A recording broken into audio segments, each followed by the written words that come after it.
read something and you don't understand it, what do? Reread it? Yeah, sometimes. What do you do, man? Ask. Or what do you ask nowadays? The God of the Wikipedia. Yeah, I kind of just looked some stuff. Like, I just looked up. It's perfectly fine. Yeah. You get other teachers, we're not using Wikipedia or the internet to write like a paper. We're using it to comprehend. Is it a good tool for that? Of course. It's just like looking up something in the encyclopedia. So if you read this and you thought, the potato chip? No, it's paper. I'm hungry.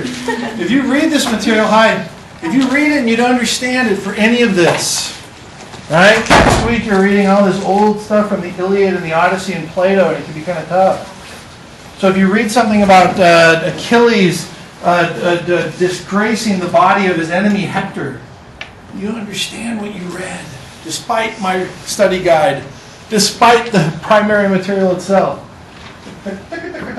Right? And it'll help. And I'm being a little cynical, but it will help. I do it all the time. So it's okay for you to do it as well. So if you read this material and you were lost as to what was happening, you shouldn't have been, but how would you remedy your problem? Socrates, trial, right? Okay. So your first med, take your meds, would be, and this is how they all work. So we're going to do 15 of these. Ooh, it almost just about fits. Oh. Right. So here's your first med. This is how they'll work. So again, if you're new here, we do 15 of these. You can either completely F up or skip 3 of them. You can only get credit for 12. 12 times 7.5 is 90. You can get 390 points in the class. It's a fourth of your grade, a quarter of your grade to get an easy 90 points. So here's how it works. Pick one of these 3 questions and write about a page. If you want to do it on your computer or your pad top thing or whatever it's called, do it on that and then email it to the address up here or email it to me on Blackboard. Hi. Good. So either it has to be emailed or can we hand it in on people? Oh, write it on paper.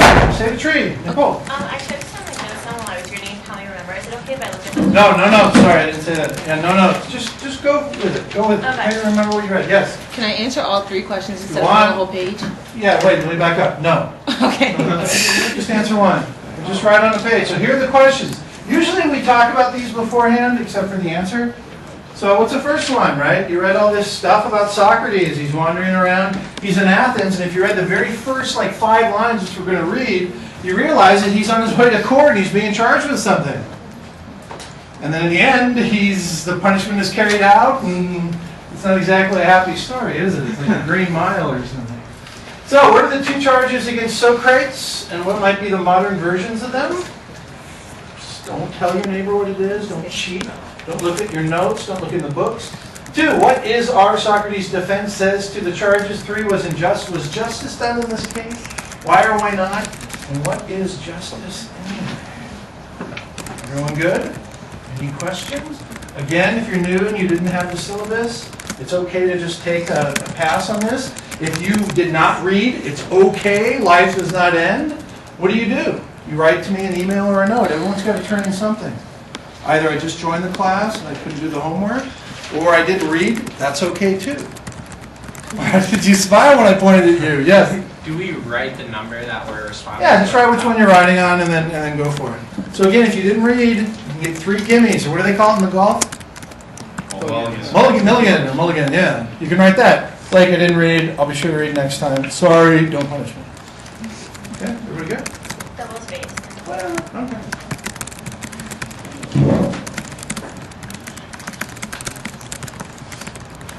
That was nice. Ew. 1 on 2.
Arisker, Anna Beislow, that's you. Danielle, Here. and Samantha is you, yes. Amanda is back, right? Bianca is here. Jonah, yes,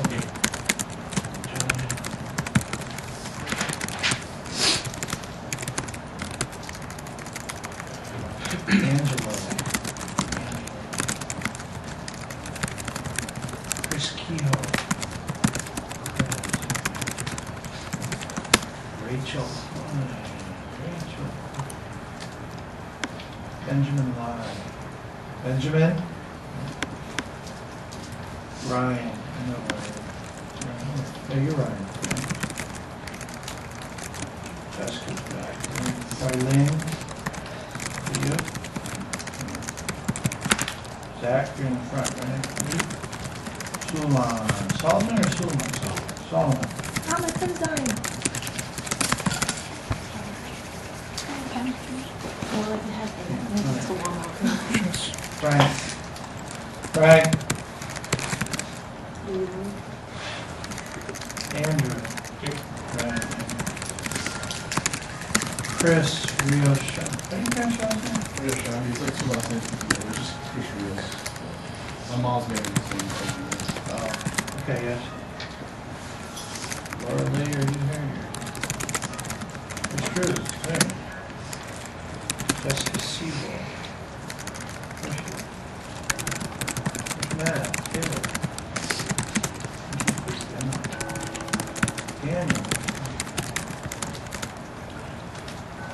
Sylvia, you're here. Taylor Ramirez. Nicole's here. Pam's here. What is your name, sir? Jonathan. What? Christopher. Okay, I'm gonna read it.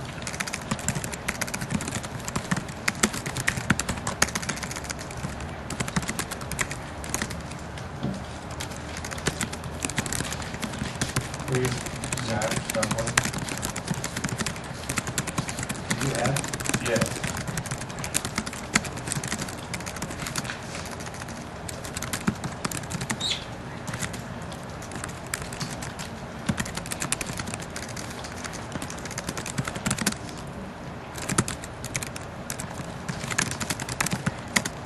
John Baker. I got him yesterday. We'll go next to Pam. Elaine, last name, What's the last name? Montez. Montes? Okay, I'm gonna read it.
Yeah.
We got about 2 more minutes, so 2 minutes goes really fast. Again, you should only be doing about a page. 150 words.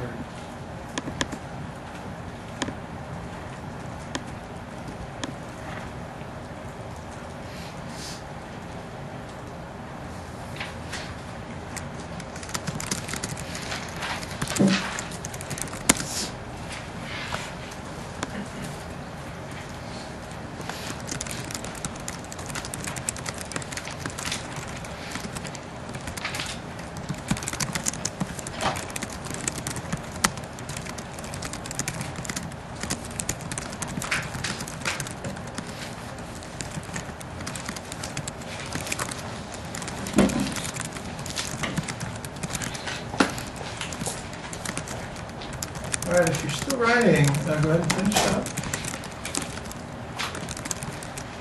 I always like interesting punctuation at the end, like an ellipses.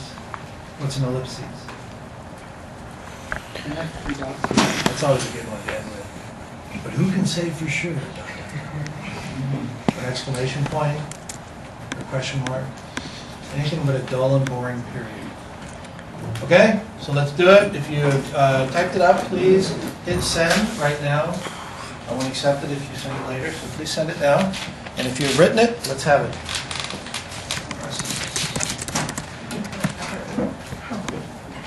Papers, pass them up. Sorry. And again, everybody's got to turn something in, even if you didn't read or you didn't write anything.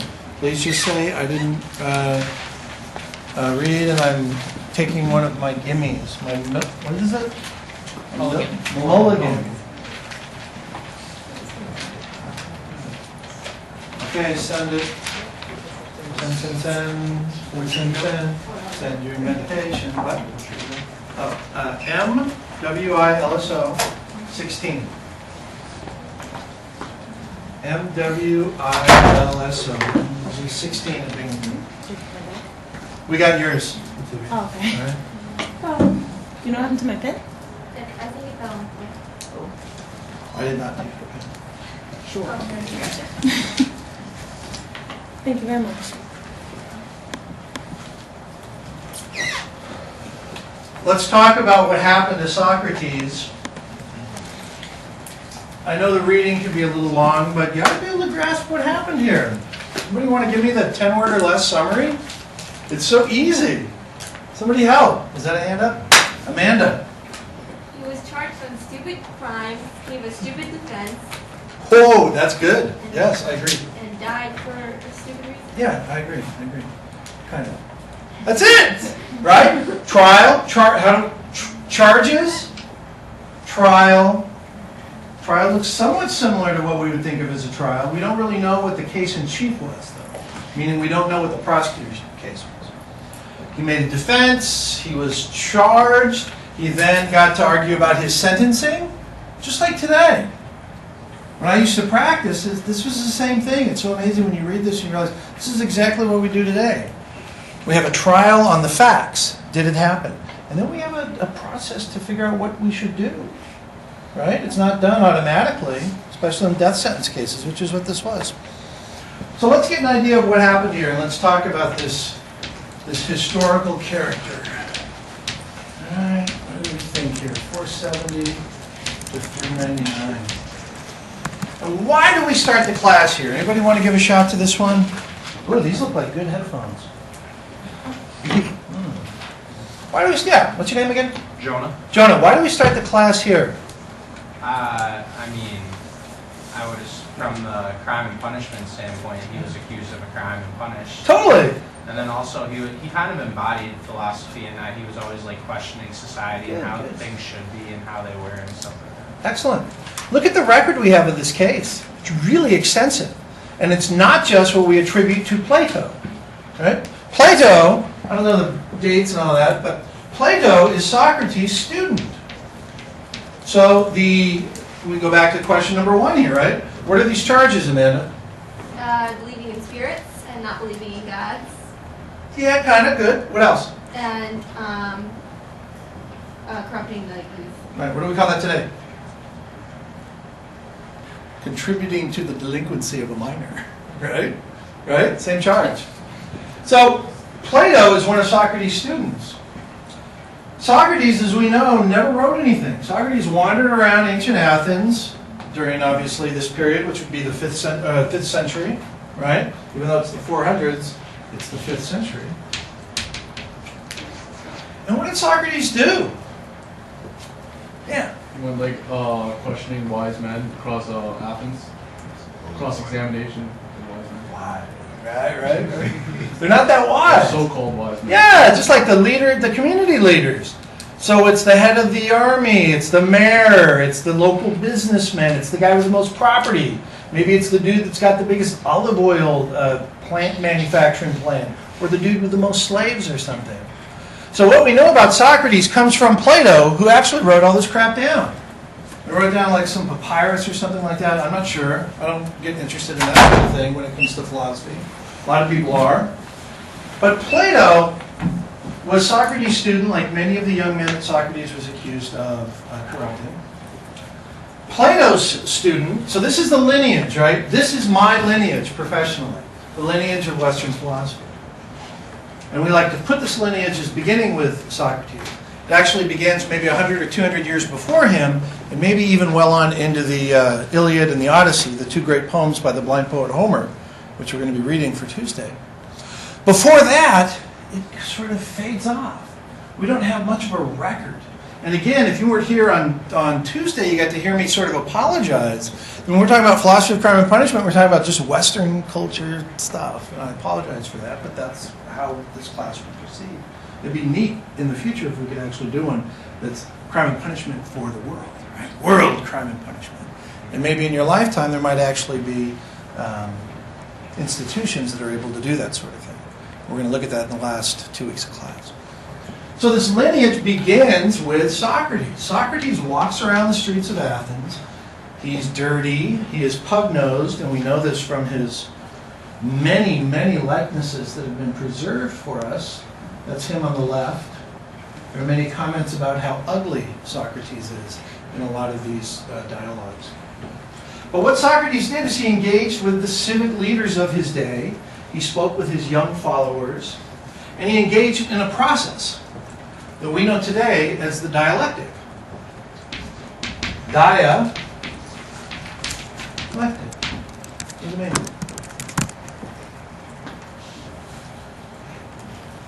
Drew? Oh, I call on people a lot. And by the way, if you don't want to be called on, I think it's in the syllabus. If you don't want to be called on and you have an issue with that, please email me and tell me, and I will try to remember. Otherwise, I'd love to call on people. If you want to go to law school, you get called on all the time. And a big part of your grade is getting called on and standing up and answering. And usually the person, I say the guy, the person doing that's wearing a bow tie. So law professors love to wear bow ties. Even the women. Daniel, what's a dialectic? Only thing I can think of is if it's connected to languages. Yeah. When people speaking the same language could really sound different, have differences in grammatics and all the spelling and stuff, and some like accents or whatever. People interpreting their own language in different ways in different places. Not bad. Isn't it just like a dialogue? Yeah. No, it's good with it. Conversation! It's conversation, right? Dia meaning across or to, lectic meaning word or speech or something like that, I'm not sure. So Socrates engages in these dialogues, he engages in the dialectic with these individuals. And there's a bunch of people all standing around and they're into it. Well, not everybody's into it because we know that at least 3 people brought him up on these charges that we're going to get to today. So Socrates engages in a dialectic. The dialectic then forms the basis of the Platonic dialogues, of which you all have now read 4. You read the Euthyphro, you read Socrates' defense, also known as the apology, right?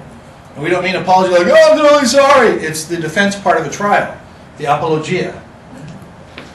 We read part of the Crito, or all of the Crito, and then we read part of the Phaedo. Almost all the dialogues, except for Socrates' defense, are named after who? People. Yeah, people with whom the dialogue is being engaged with. So this is how this culture engaged in the transmission of information. And there were 2 competing, well really there's Socrates against everyone else, 2 competing methods for engaging in the dialectic. One was Socrates, who's sort of out on his own. He's sort of his own technique, his own method. His method is to not accept payment for what it is that he engages in. And 2, he's got a very particular style. And sometimes you get it from the dialogues and sometimes you don't. His particular style, in conflict with the other teachers, who we call the Sophists. Right? His particular style is to not make any sort of claim to the truth or knowledge about what it is that he is discussing. Socrates claims, all I'm doing is asking questions. Right? Now keep in mind, the apology is not a real dialogue, is it? It's not just sitting around in the street, it's forensic. Anybody heard that word before? Isn't there a TV show? The Forensic Somethings. What's the TV show called? Forensic Files. Right. And what is that about? Dead bodies and fingernail scrapings? What does forensic mean? What? Can we tell? Get to the nitty-gritty of what's going on. Wrong. What does forensic mean? Evidence Kind of. Evidence for what purpose? to convict or acquit In a... criminal trial. Yeah. Not just criminal. It could be anything. Forensic means to be used in court. I don't know what the etymology is.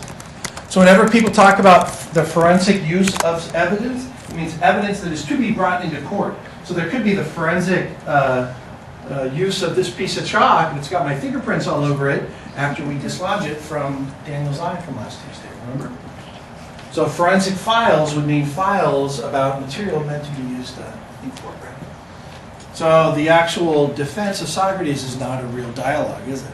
It's not a conversation out on the street. So what Socrates was doing is he was kicking against a school known as the Sophists.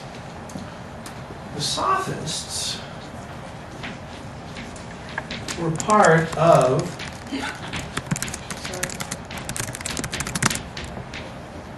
this tradition that has grown into the tradition that you and I are taking in right now, which is the university system.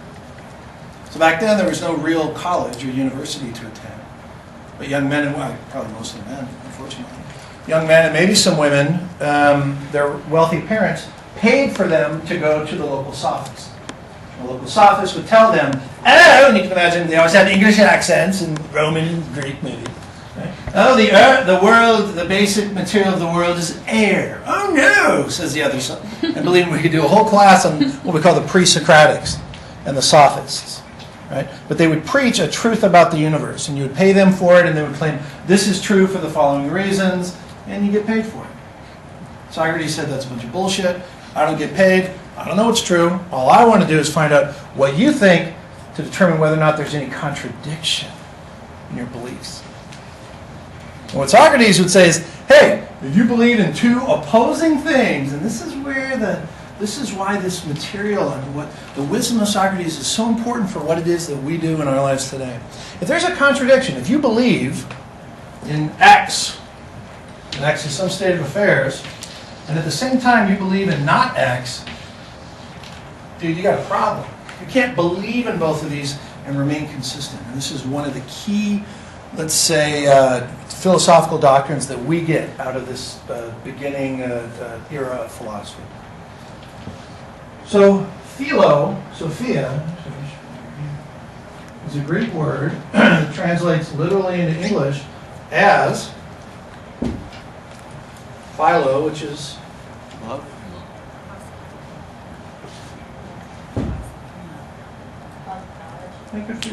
lover or friend of knowledge. So a philosopher is a lover or friend of knowledge. A sophist is a person who specializes, I guess, in something like knowledge. So this is the culture that Socrates finds himself in, and the culture that Socrates also finds himself helping to create. Okay?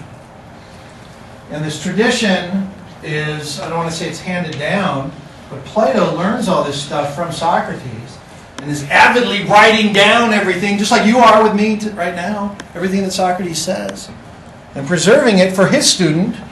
You want to know who Plato's student is? Aristotle. That's so great! It's right there. Aristotle.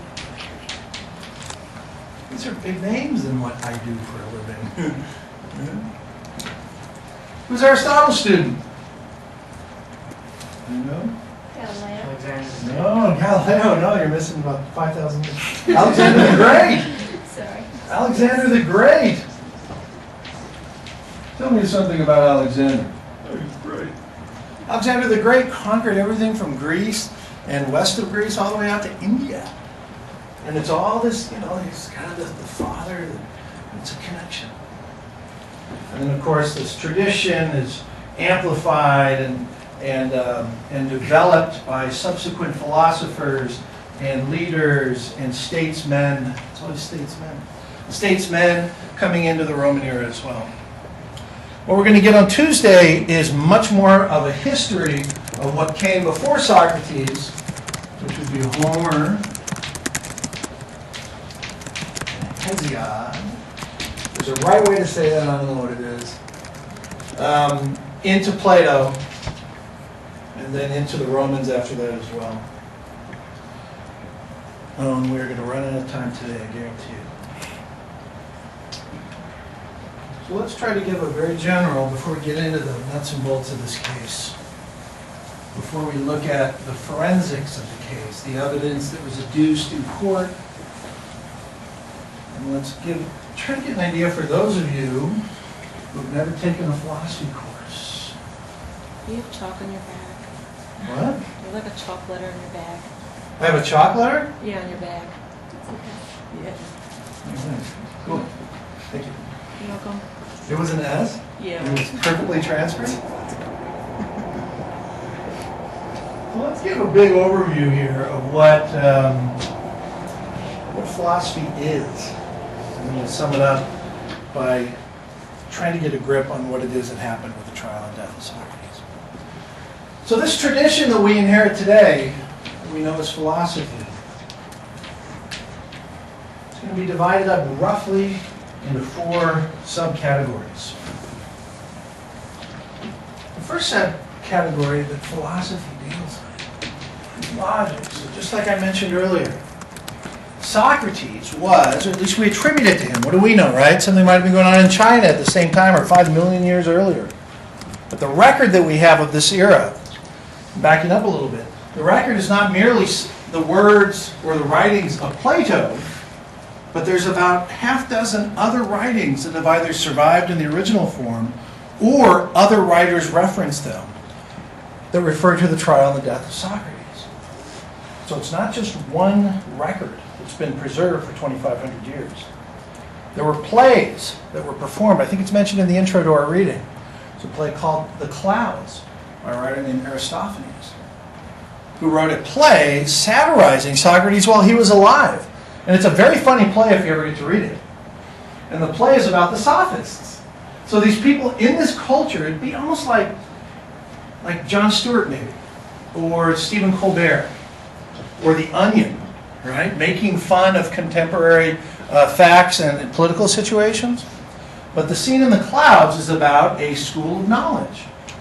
And it's making fun of this. But you can imagine the Greeks would all show up, they didn't have TV, and they would show up and see their own culture satirized, much in the same way that we satirize, or at least our comedians satirize our own culture today.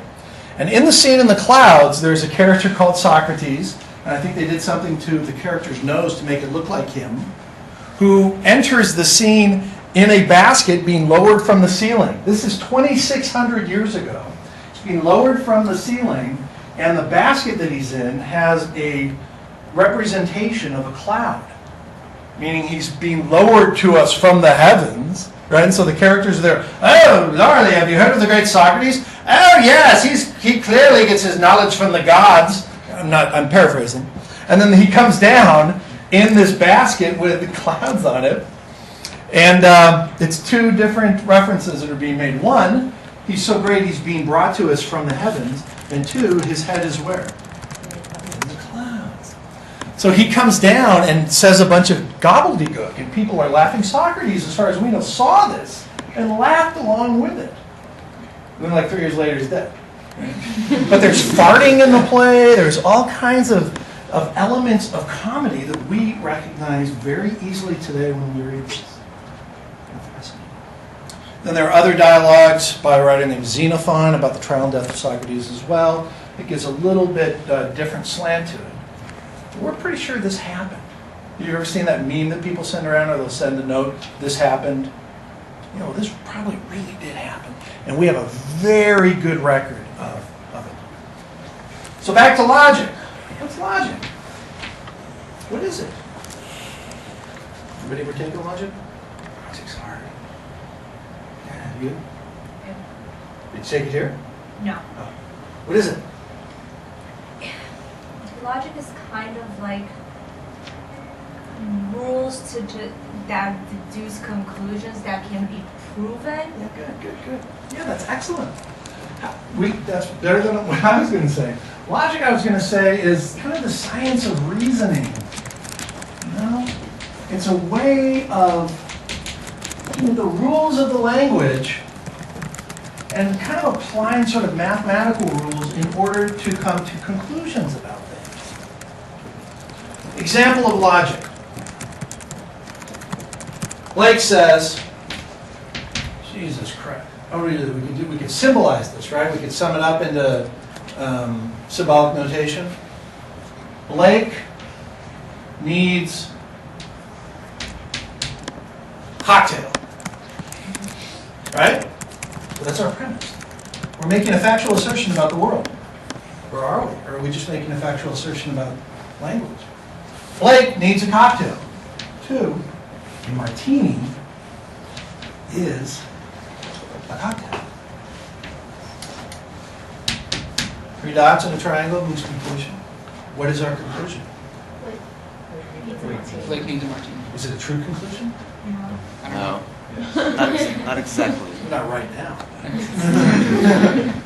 So that's logic. It's learning how the language works. It's learning how to put symbolic placeholders to get us away from the emotion and the humor. Right? So we could easily symbolize something like Blake needs a cocktail, a martini's a cocktail, therefore Blake needs a martini. Right? Aristotle is a man. All men are mortal. Therefore, yeah, which means what? What does it mean to be mortal? You can die. Right? What does it take for us to prove the truth or falsity of these statements? So if our premise is 1, all persons are mortal, how do we prove that? What's your name again? Ben. How do we prove it? Kill yourself. No. How do we prove the truth of the statement, all persons are mortal? Kill all persons. I know, you have to kill everyone. You do, I know. So that's the idea of logic, and this is a big part of philosophy, right? No one knows, well, actually Aristotle's really responsible for a lot of this, but don't worry about that right now. So for the most part, logic is going to be the art or science of reasoning. The art of drawing conclusions from premises. The art of drawing either specific conclusions from general premises, but all these are those, or the art of drawing general conclusions from very specific premises. Right? Both of these could be logic. Second area that philosophy deals with. Now let's do this one first. Metaphysique. Anybody want to give a shot as to what the hell metaphysics is? Tell me your name again. Elaine? Well, I know that Albert Einstein was a big believer in metaphysics, which is, I guess, you give everything to a god after science can't prove it. Kind of. I like the way you said it, though. Marla. It's the nature of reality. Yeah, kind of. Good, good. Anybody else? These are all okay. Well, we can divvy it up, right? And it's pretty much what Elaine said. Literally, and then more of what Laura said in terms of how we use it in philosophy. So meta is going to be Greek for beyond. Physics is going to be what?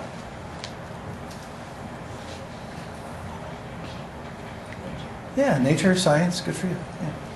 So that's what the word is going to mean literally if we just look at the etymology of the word.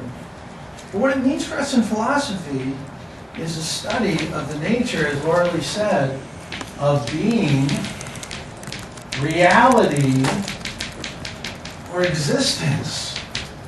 Now, if you go over to Barnes & Noble, I think, maybe, they will have a section called Metaphysics. What sorts of books will you find in that bookstore or other bookstores under the heading of Metaphysics? The Bible. No. Error. No, Bible would be under religion, would be under Christianity. What would be under metaphysics? What types of books? And some of you may be into this sort of thing, I don't know. Yeah. Like paranormal. Yeah, good for you. Like the Ghost Hunter or whatever the show is.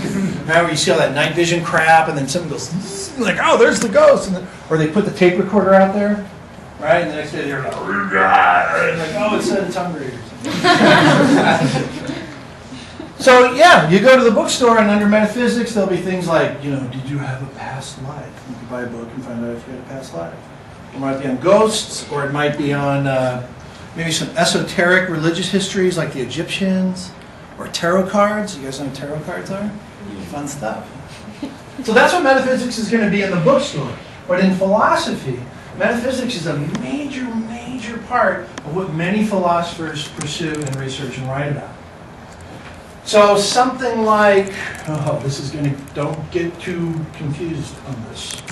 Metaphysics, in terms of philosophy, might be concerned with questions of whether or not there are universal qualities. We dealt with that a little bit in our reading group today. I'll probably have to point out where it came in. But whether or not there are universal qualities that exist in the world. Like, what the hell is the color red? What does it mean for something to be red? These are metaphysical questions. What does mass mean? Right? What is scientific questions are almost always metaphysical questions. So normally before today you might have thought of metaphysics, it's some weird thing like when people talk about metaphysics and they think of ghosts and crap. No. The nature of reality, which is the object, I think, of science, is the primary subject matter of the study of metaphysics and philosophy as well. So big stuff. Third.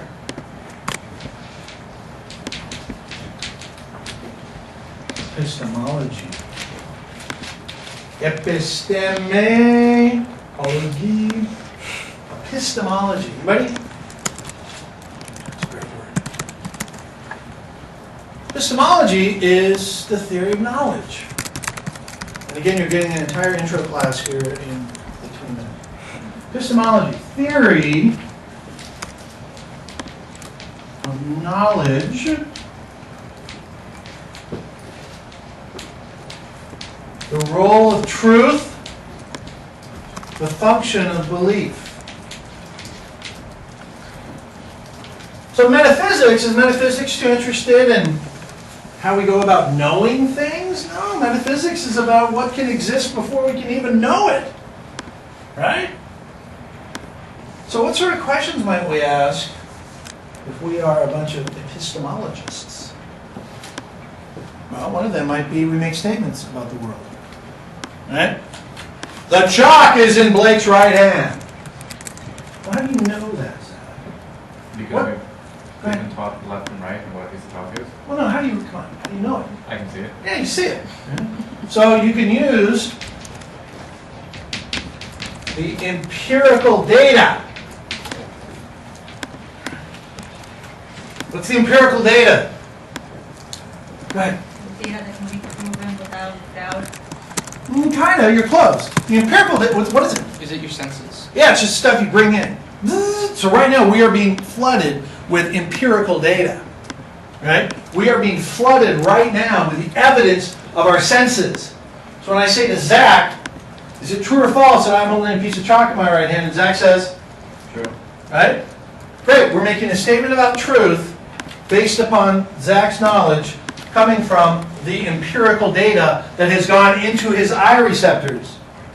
Right? Through the lens of his eyeball, the rods and cones at the back of his eyeball have been arranged in a certain way based upon the light impulses that are coming in. And then it goes to his brain and does something. We're not sure what it does.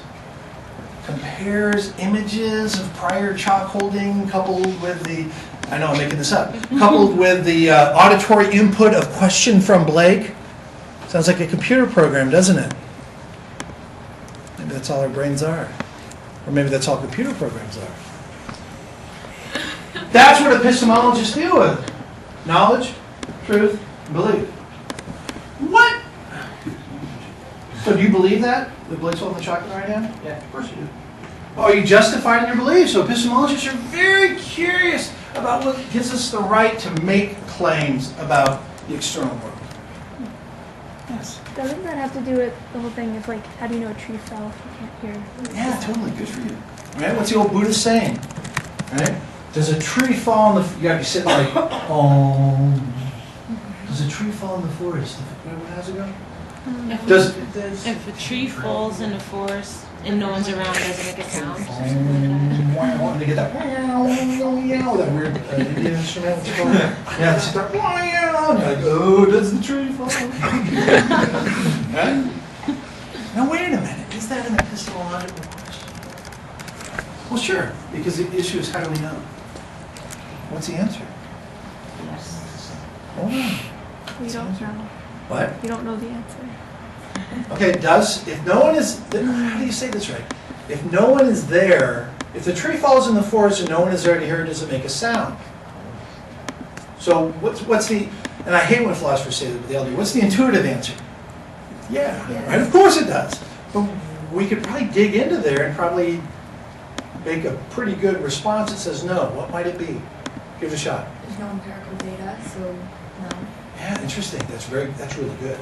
What about if there's no one there to hear it, but we put up a tape recorder or a video camera? Tape recorder, is that age? We could put up a iPhone, iPad phone, or whatever, and set it up there with a tree. Okay, and so no one hears it. Then when we come back later, we press play. It's like Blair Witch Project. It's like ah, and then the tree falls. It goes crack or whatever. Well, how then are we able to say it made a sound? How are we? Because we probably could, right? Hey man, did the tree make any sound when it fell? I don't know, I wasn't there. Check this shit out. But like, dude, that tree made such a sound. Right? But then what are you doing to ascertain that the tree made a sound anyway? It's all the same evidence, right? It's just like seeing it. Isn't a sound necessarily something that is perceived by something that hears? Is that a weird, strange definition of sound? Anybody want to give a stab here? The tree doesn't make a sound if no one hears it? Does a rose, that sounds so poetic, does a rose in the forest emit a pleasing odor if no one smells it? Well, yeah, it smells like a rose. It's a weird thing to say, doesn't it? Isn't it? Sure. Another example that's kind of similar. Let's say you leave the TV on and you go upstairs, you don't hear it anymore. Right. It's still playing sound, Yeah. I would say. Yeah, I agree. But what's the sound? And the only way we know is to experience it. The only way it has any relevance to us is if there is a perceiver. Now we're getting into some weird crap, okay? But it's part of the philosophical tradition. Right? And there are books that are written about this sort of thing. Nicole? Oh yeah, it's kind of like the idea of, whether it's your parent or, whoever you're dating, like, are they still breathing and living when you're not there? So I guess it's kind of the same thing. Like, of course these things still continue even though you don't see and hear them. I just feel like it's the idea that, like, obviously you don't have to be in the room for something to happen. Right. But it seems like if we want to make knowledge claims, we probably need some sort of empirical data coming in through our various senses. Right? Or do we? We want to make knowledge claims. Yes, and then yes. It depends on how it's phrased, because you could say, does it make a sound or does it make a noise? Because a sound is vibration of, What's a noise? noise is what you hear. Noise is the perception of the Okay, sound. interesting. All right, never thought of that. Yes, and then Well, yes. it's kind of similar to what she just said. I think you're kind of meshing together two things that are different, which is sound and then something being heard, or smelling something, or something having a scent. There's like a big difference. Well, are we talking about the metaphysics of the sound or the epistemological aspects of the sound? I'm not well versed enough on those words yet to throw those in a sentence. Hopefully in a couple weeks I'll be able to. I don't know how much we're going to talk. Well, yeah, we do talk about this stuff a little bit more. Not so much metaphysics, though. Think about this, okay? If empirical data is needed for all of our knowledge claims, everybody good on that? What about math? What about the purely mental act of calculation? What if I were to say to you something like, imagine the highest number possible. Isn't it true? Meaning, can we make a knowledge claim that there is one higher number than that number? Of course. Well, that has nothing to do with empirical data. It has nothing to do with our experience about the world, right? It has nothing to do with you or me or our bodies. It has to do with nothing but logic. Right? It's the use of rules by our brains that is completely irrespective of our experience of the phenomenal world that we receive through our senses. Everyone good on that? It's a brain teaser. Second brain teaser on epistemological questions. Take any object that you can imagine. My favorite right now is the chalk. Right? I think most of us would agree that the chalk exists regardless of whether anyone is thinking about it, touching it, or seeing it. Right? But what is it about the chalk that allows us to make statements like the one I made to Zach, Blake is holding the piece of chalk? Or how is it that I am able to say, I know I am holding a piece of chalk? Or what the chalk's qualities and properties are. Because right now, here's what I would do. I would make the following statements, and I submit to you are true statements. This piece of chalk weighs, what would it weigh, like a few grams. A piece of chalk is white. It exudes a substance, some sort of precipitate, that allows me to draw it upon the board. It has a lovely bouquet of roses. Does not taste very good. What other qualities or properties can we describe? What other properties or qualities can we use to describe the chalk? The shape. Yeah, they're not good. Shape, mass, right? So let's one by one take those away, all of which are obtained through my senses. The only way that I am able to make these sorts of statements about the existence of the chalk is through its impression upon my sensory capabilities, right? Well, if we take them all away and take these properties away. So if we take away the whiteness, is it still chalk? Yeah, it could be green chalk. If we take away the weight, it's getting hard. We take away the mass, we take away the shape. These are all things that are impressed upon my senses. It's all the empirical data. So if we take away its properties, what are we left with? Nothing. And its properties are only determined through my ability and your ability to sense them. Where do the properties exist? This is another great, good for you, Ken. They exist where? In your head. In my head. So the weight of it is something that I put into the chalk. The color of it, I put that into the chalk. And again, if all of these are taken away, we are left with nothing. So here's just a fun way to play with knowledge claims about the world. When we take away properties or qualities, the things that we sense, there's nothing left to the world. Therefore, the world exists where? In your mind and not in the external world. And everybody should be very upset about this. But it's really hard to argue against it. And the best way to argue against it, right? If I were to say something like, what I'm basically saying is physical objects don't exist, how would you refute that? Come up and sock me in the mouth.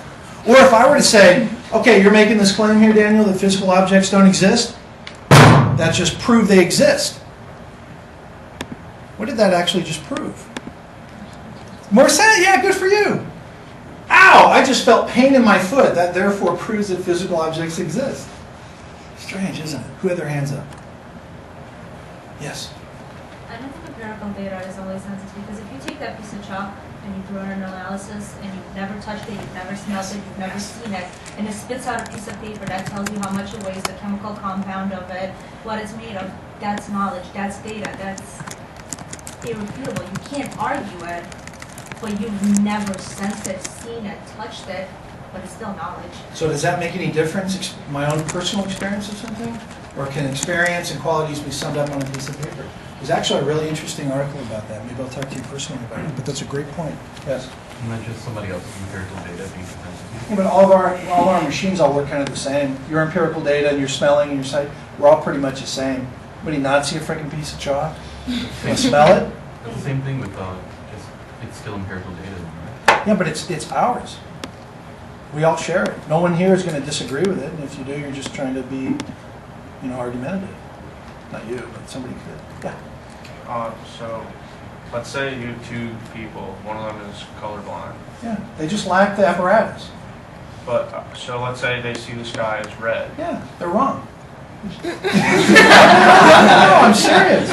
But would that be their empirical data? Yeah, it's wrong in comparison to what we would call a non-pathological human sensory input system. Right. Right? Does that make sense? Yeah.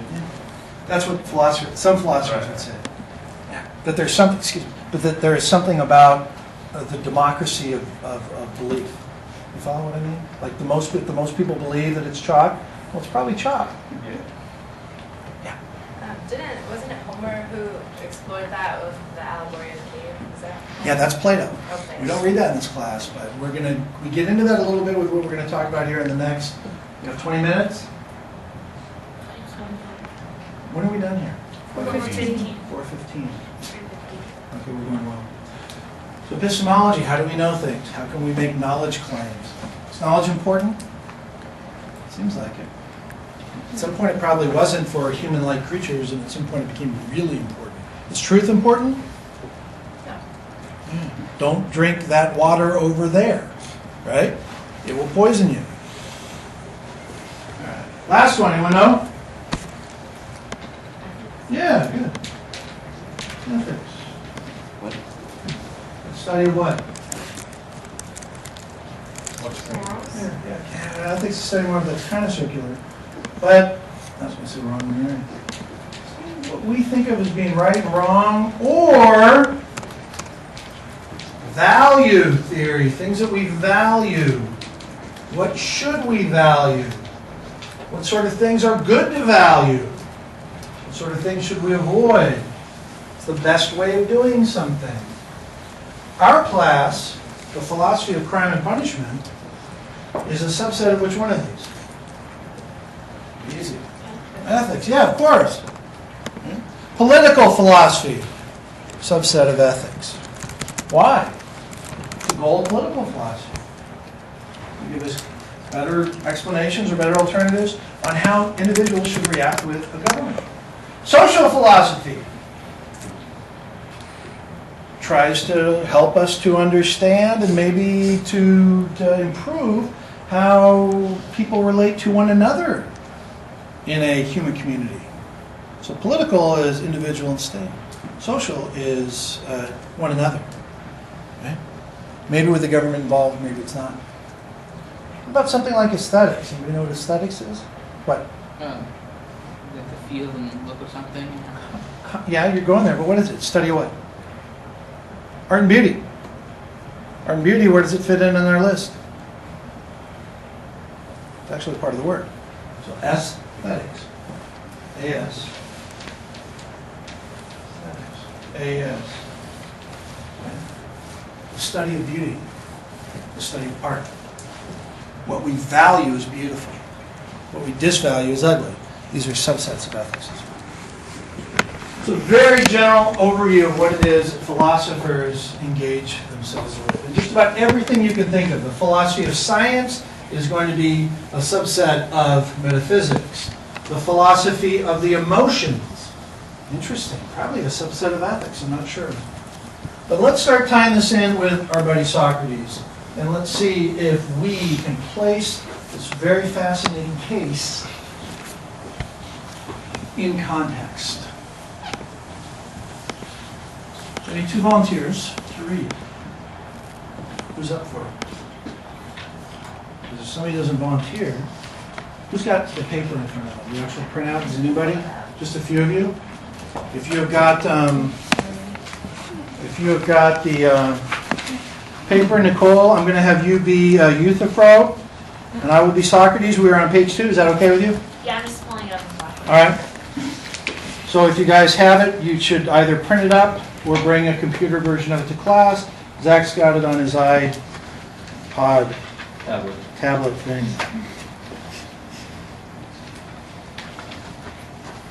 Are you there?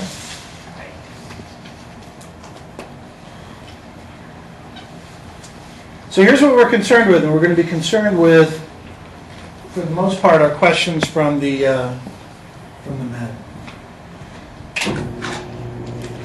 Good to go? Yeah, page 2. Yeah. So you are Euthyphro. Go for it. What do you think has happened, Socrates, that you have abandoned your stomping grounds in The Lyceum. Lyceum, and are now spending your time here around the porch of the king? For surely you too are not involved in some suit before the king, as I am. Just sounds like plain old English, right? So, number one, there's no king back in ancient Greece because ancient Greece is a democracy. But there are 9 what we call kings who are maybe, it's hard to say, they're almost like ministers of different aspects of civil life in Greece. So here's Socrates cruising along. He's barefoot, he's smelly and bathed. He's got his pug nose and he runs into his buddy Euthyphro. Euthyphro says, "What the hell are you doing here?" You know, it's kind of like you're going to court for your own case and you see your buddy or something, or your principal's office and you're both out there, you see your friend. So Socrates answers, "No, Euthyphro, the Athenians don't just call it a suit, but a public indictment." What do you mean? Someone hasn't indicted you? I suppose, since I certainly wouldn't accuse you of the opposite. You indicting someone else. No, certainly not. So, someone else is indicting you? Absolutely. Who is this person? I don't know the man very well myself, Euthyphro. I think he's a young and unknown person anyway. I believe they call him Miletus. He's from the Pythian deme. If you know of a Miletus from Pythos with straight hair and not much of a beard and with a slightly hooked nose. I don't know him, Socrates, but what charge has he indicted you on? Okay, let's stop. So what's interesting about the process, the criminal procedure in ancient Greece, and you're going to get more of this on Tuesday. You're going to have a lot of material to read for Tuesday. It should be up tomorrow by noon. Here's my deal with you guys. If the crap is not up, sometimes I forget. If it's not up, somebody email me. If you go look for material when it should be there, so today it's not there, but it should be up there by noon tomorrow. So 12:01, if it's not, email me, remind me. I may be getting my hair cut or something. So the procedure here, there's no DA. There's no district attorney, right? There's no Bianca out there to prosecute criminals. If you believe a crime has been committed, and there is a code, there's a list of laws that is available for persons to prosecute other persons, but the only way to initiate one of these sorts of things is through what's called a graphe. And a graphe is an indictment. So what happens in this case, you've got 3 people, Miletus, Anytus, and Lycos, who are really pissed off at our buddy Socrates. Socrates is very popular with a certain group of people and very unpopular with others. To put it into contemporary parlance, Socrates is fairly popular with, let's say, the liberals, and the conservatives are very upset with him. Socrates was a warrior in the battle against the Persians and the Spartans. Not the Persians, that's too old. The Spartans had been at war with the Athenians or the Greeks, right? And the Greeks, when we say the Greeks, we usually mean the Athenians, although a lot of different city-states qualified as being Greek as well. But Socrates had been a war hero and then engaged in this dialogue and dialectic with his citizens and earned him a lot of friends and a lot of enemies. So unfortunately, many of his enemies were members of this class, so to speak, who wanted to reinstitute a lot of sort of religious fundamentalism into the culture. And of course, Socrates is wandering around, not watching what he says very well, and bringing up a lot of very dicey issues and embarrassing a lot of important people. So, when these important people wish to go after their enemy, and this is a political trial. This is not a trial just some guy who's out there wandering in the fields and preaching the existence of gods other than those approved by the state, or trying to corrupt the young, buying them beer or something like that, right? Contributing to the delinquency of the land. It's a very popular member of this community. So in order for him to be prosecuted, there's no Bianca. Anidas and Miletus can't go over to Bianca and go, hey, this guy's breaking the law. They got to do it themselves. What they do is they go to a magistrate, which is one of the kings or the archons, and they file a document against the person who they claim has broken the law. And there's a lot of different ways of doing this. One of the things I want to impress upon you about the procedure, about the classification of certain actions as crimes and the punishment of them, is that the procedure that the Greeks followed is so similar to the procedure that we follow now. Big difference is there's no public prosecutor. But these three guys, the prosecutors, they file a graphe against Socrates and make two claims against him. One is a charge of impiety, which is basically irreligiousness. He's preaching gods other than those approved by the state. And in Athens at this time, they had a very strong, embedded, what we call civil religion. What is the religion? Not Christianity, because there is no Christianity. What? Polytheistic? Oh, it's hard to, yes, you're close, but it's kind of hard to say what the Greek religion is. What do we call this religion? Greek what? Mythology. Yeah, that's right. That's what people call religions they don't believe in. Mythology. Well, for them, it's just, is that what you're going to say? Well, yeah, and like belief in Zeus at that point. Oh, for sure.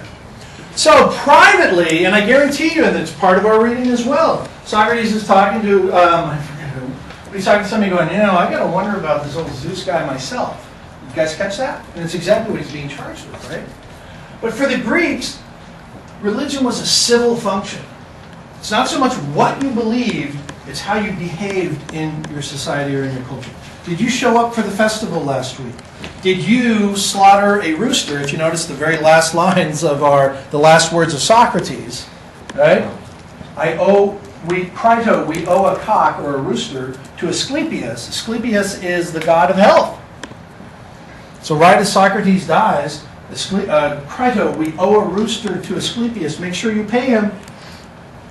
Meaning Socrates is saying, thank you to the god of health for my good health as he's dying. It's a very strange, dying words, and we'll get to what it may mean, hopefully by the end of class, in a few minutes. But these two charges, the first one is going to be impiety, irreligiousness. So this is the answer to number one. Or part of it. What's the second one? Corruption. Yeah, corrupting the youth. So these are not charges that the three prosecutors just made up on their own. They went down there and looked up the law books. And for Tuesday, you're going to have a very brief historical overview of what these early laws were. So they were inscribed in stones, or they were available in some sort of papyrus. You could go look it up. All right, I want to go after Socrates' ass because he embarrassed me over in the Agora. The Agora is a marketplace. So I want to go after this guy. I'm pissed at him. So you can look it up. Oh, we could probably get him on this, or we could get him on that. So they file the graphe. They go tell him, too. And procedurally, the way it would be done in today's time, you might go complain about Laura Lee. Laura Lee stole my laptop, and you go to Bianca. And Bianca says, how do you know? Well, I looked at my Excel cam, or whatever. Show the evidence, you file the case. And then you send out your deputies to go give a summons to Loreley. Very similar here. A summons was read to Socrates. So when the graphe is filed at the magistrate's office, the magistrate says, okay, Anytus and Miletus. I can't help but talk like that, because that's like the British weird accent we give to the Greeks and the Romans. So the magistrate says, notify Socrates to be present at the Archon Basileus' office on Thursday, whatever the months were. I don't know what they call them back then. It would have been June or July, because those are Roman names, and we're not quite into Roman history yet. And so you tell Socrates, you've been charged, dude. And usually it'd be Anytus. Anytus would go up to Socrates and go, oh, you must be at the Basileus Archon's office on Thursday, Zabwad of the Flimlam, or whatever. And then the person who heard it, right, goes back and tells the magistrate, I heard Miletus tell Socrates. And then they'd sign something. Nowadays it'd be what? Service of process. Right? Anybody ever been served with process? It's a drag, yeah. You have somebody hand something to you and say, you've been served. Oh shit! That's when they throw it at you. Right? Same thing. It's the same thing back then, 2,600 years ago. Then you go back and you tell the court, yeah, I served him. So then Socrates is showing up, and that's exactly where we are. It's like Socrates and Euthyphro are standing up and, yeah, I got hauled into court. And what are you here for? So, back to our case. What is it that Euthyphro is being charged with? Or, well, it's the other way around. What is Euthyphro charging? Remember? Persecuting his father. He's what? Persecuting his father. Persecuting, yeah, that's probably a good word for it. He's prosecuting his father for killing a slave. Very strange prosecution, and there is a discussion here between these two men about how sort of strange it is to have Euthyphro engaged in the prosecution of his own father. There's rules where normally you can only prosecute your father for certain types of murder and so forth. But let's skip over to the actual language of that. So page 3, Nicole. First kind of short paragraph after the big Socrates one. So it'd be basically 3J or so. Well, it will.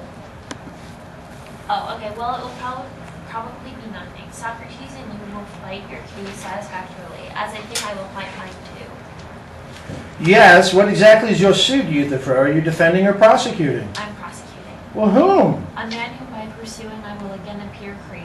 But why? You're pursuing someone who flies? He's being snotty, isn't he? What's he say? He is long way from flying, since he happens to be well advanced in years. Who is he? My own father. Your father? Gee, it's like, Jesus, what? Go ahead. Absolutely. But what's the charge? What's the circumstances? Murder, Socrates. Jesus effing what? I think what? That's basically this discussion. It's exactly how people talk today. Right? It's exactly how people would be talking today. So what do you charge me, dude? I'm charging what? Are you serious? Jesus Christ, you gotta be kidding me. So let's skip forward quite a bit and get to kind of the meat of this. And the meat of this is going to be on page 9, line 10a. The meat of this is going to be a discussion here between Socrates and Euthyphro about justice, about piety, about these qualities in the world that are, especially with justice, directly related to what the substance of this class is about. So here's the question that Socrates asks Euthyphro. Think about it. This is line 10a on page 9. Think about it. Is the pious, the holy, the religious, the sacred, loved by the gods because it's pious, or is it pious because it's loved? Does everybody understand how the question's being framed here? Euthyphro says, these things, oh, you're being charged with impiety? Socrates says, yeah, I don't even really know what this means. Euthyphro says, oh, the pious is whatever the gods love. Whatever the gods love is pious. And what Socrates is saying is, no, I think the gods love this stuff because it's pious. Do you guys understand the distinction? Mm-hmm. So what Socrates is doing is saying, I think this may be true of things like beauty and justice. That there is something about, there's some quality that is inherent or intrinsic in concepts like justice or piety. that have some sort of goodness or attraction to them, and that's why we're drawn to them, just like the gods. Meaning the gods are drawn to what is holy because it's holy. We're not drawn to justice just because some god said it, right? You follow that? Yes. If we accept this that the gods love what's pious, right? And who defined it if gods are like the highest force there is? Yeah, good one. How does Socrates answer that? Yeah, good. So, did Socrates say that instead of like having laws be put in place because the gods said so, that the gods support the laws because the laws are... Yeah. Look at Ten Commandments. Do we follow the Ten Commandments because God said so? A lot of people say that. Or do we follow the Ten Commandments because we agree with the gods that these are good things that we should all pursue, or stay away from? You guys follow that? Same argument. Yeah. I feel like it depends on the person. Like there are some people who say that I follow the Ten Commandments because God told me to, but then there are some, people who are atheists who are great people and abide by the Ten Commandments, and just kind of how you decide to look at it. That's what I thought this was so interesting. It's almost like he's bringing up that everything's a gray area, and that it all... It's not. No gray area. No gray area at all. Bright line rule. Things like justice, truth, and beauty have a quality in them on their own. Almost a spiritual, I don't want to say metaphysical, almost a spiritual quality that reflects the fact that it has some sort of desirability or goodness in and of itself. It's not good because we say it, right? Somebody who has power, we don't respect that simply because they have the power, right? We respect it if they exercise it well. Yeah. It's a psychological argument that whatever is symmetrical is considered beautiful or just, or so. I mean, you look at laws from I don't know what his name was, an eye for an eye. It's symmetrical. Yeah. We're going to get very much into that specific law in about 2 weeks. Yeah, quick. There's 5 minutes left. Okay, good. I appreciate that. We're going to have to pile through it. I've already, and again, I want to pre-lecture, so it's up on my note. We've already pre-lectured a little bit. Next week, you have there's a lot, but they're very short 4 or 5 page reading. It's probably about 10 to 15 little short readings. Some are just descriptions of Greek and Roman legal process. How does a case move through the courts? You've already heard a little bit of it now. And then others will be excerpts from the Iliad, some really juicy violence from the Iliad, and then some philosophy from Plato, and all that will be Tuesday. And then for Thursday, it's all Rome. Let's jump to the meat of this, okay? Basically, we've got a discussion about justice. This discussion about justice is crucial for us to understand about a particular way to look at what it is that we're doing in this course. The idea would be, and it comes from Plato, from Socrates, that there's something about justice that is beyond opinion. It's beyond experience as well. It's a result of any rational creature's ability to think straight, is an interesting way to put it. Meaning, we all know what justice is. We all know when we see things that occur in the world that don't impart justice. We're not taught it. It's part of our natural instinct or intuition, or part of, and a great way to think of it, part of our human nature. Right? We turn around the corner and we see a bunch of hoodlums squirting gasoline onto a cat and they're about to light it. Socrates would say, I don't care if in your culture that's considered fun. That's wrong. By some sort of cosmic notion of justice, fairness, kindness, and so forth.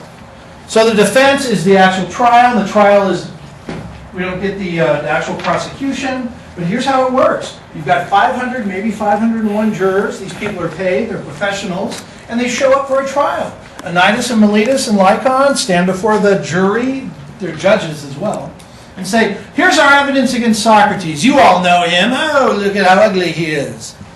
And he corrupted the youth, and he preached the existence of other gods. Thank you very much. Please vote guilty. These are like early lawyers, but there's no lawyers here. You weren't allowed to have a lawyer. Next up, Socrates. We read his defense, his apology. Again, it's not an apology. He's certainly not apologizing, is he? Socrates says, bullshit, half you guys here come and listen to me. Have I corrupted you? No. Very, very powerful forensic rhetorical evidence, isn't it? 2, he gets to cross-examine Miletus, doesn't he? You say, I don't believe in the gods. How about that conversation you and I had about the gods? Oh yeah, you're right. So what I meant to say was you believe in a bunch of weird gods. Oh, so you admit I believe in some gods, right? Well, then I'm not impious, you idiot. Right? That's how this discussion goes. And in the end, the jury votes. What's the numbers? In red, you got about 281 that say Zonk. Socrates had gotten, I think, 30 more. 30 more people. It's close. 30 more people. He would have walked.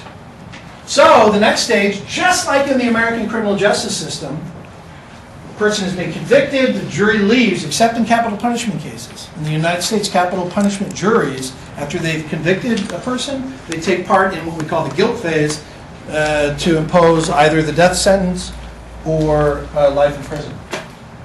It's a 2-part jury in a death penalty case. Like here. So Socrates, the prosecution says, we want to kill him. Socrates gets up there, and all his friends have said, and I used to do this all the time with clients, just apologize. Tell the judge you're sorry. Let's show him that you've been admitted to the drug rehab center. Socrates doesn't do that. Socrates says, well, my punishment, maybe I'll give you the equivalent of like a quarter. Oh, should I pay a fine? Boom, he kind of thumbs a quarter at him. Or give me, I don't know, meals for the rest of my life in the Hall of Heroes. Fuck you people is what he said. It's a huge middle finger. So he's convicted then 361 to 140, meaning the jury just went, dude. So next scene in the Crito, he's in prison. Crito shows up and says, we can help you escape. Socrates says, no, I agreed to live by the rules of these idiots and I'm going to do it. What about ego? This guy's a raging egomaniac, isn't he? And the final scene, of course, is from the Phaedo, where he drinks the poison hemlock. Usually I try to read this and act this out. Maybe we'll do it on Tuesday because it's fun because I like falling on the ground or laying down like this. But he drinks the poison hemlock. He utters his final words, Crito, I owe a rooster, we owe a rooster to Asclepius. Please make sure you pay the debt. So it's Socrates, in his arrogance, as a victim of capital punishment by an unjust prosecution and a biased jury, is saying, hey, God of health, thank you for curing me of the disease of this wretched physical existence on earth. Because where am I going? To like a heaven or someplace. I'm going someplace better. Thanks a lot, God of health. I owe you a rooster, dude. Crazy. See you on Tuesday.